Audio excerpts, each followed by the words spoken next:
Hey there, verb veterans. Welcome to the Ultimate Action Verb Bootcamp, where we transform your English from drab to fab. Today, I'll help you learn over 50 English action verbs and make them easy to remember by acting them out. If this is your first time here, click that red subscribe button and give me a thumbs up if this video helps you learn more English. Let's get started. Let's start with the eyes.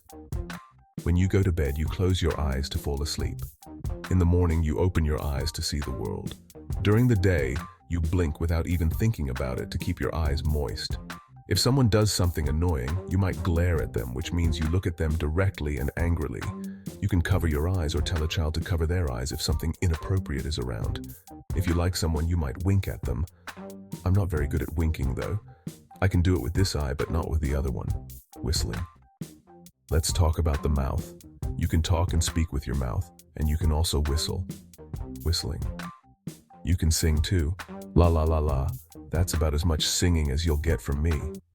You can whisper if you want to talk quietly. Humming. If singing or whistling isn't your thing, you might hum. Humming. You might kiss. I'll demonstrate using my hand. When eating, you chew your food. If you're not feeling well, you might cough. We used to cover our mouths when we coughed like this, but now we cough into our elbows. And when you have an ice cream cone, you lick the ice cream. That's some good ice cream. What actions can you do with your nose? Kids and adults sometimes pick their noses, though it's not very polite. If you're not feeling well, you need to blow your nose. If you're sick, you sneeze. Achoo. You can also use your nose to sniff. Sniffing. Maybe before you plug your nose, you sniff and smell something unpleasant. If you're good at it, you can wiggle your nose. It's hard for me to do. Let's talk about the ears.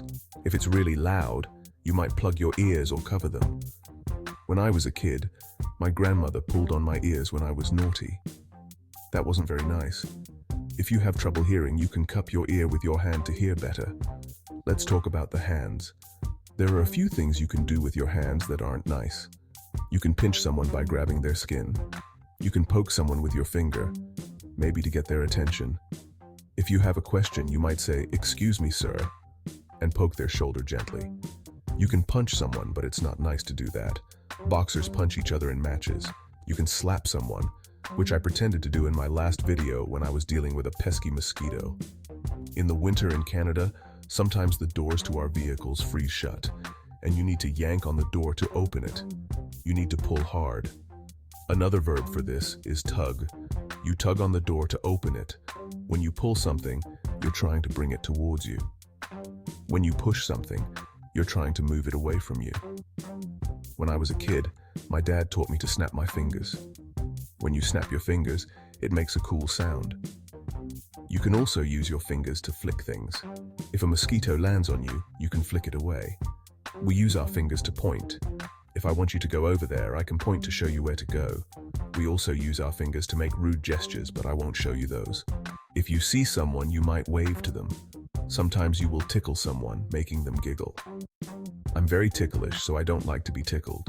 You can rub, like when you're cold and you rub your hands together.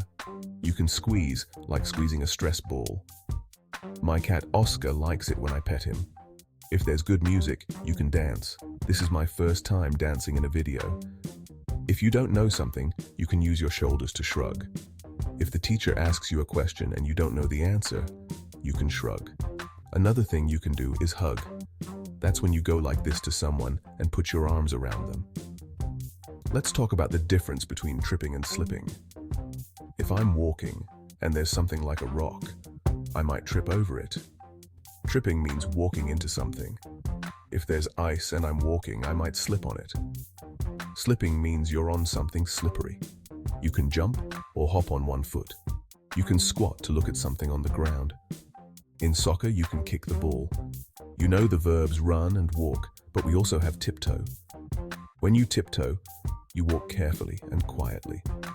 Sometimes kids skip, which looks like this. Thank you for joining this lesson. I hope you learned some new English action verbs. If you're new here, click that red subscribe button and give me a thumbs up if this video helped you learn more English. Stick around and watch another lesson. Light music.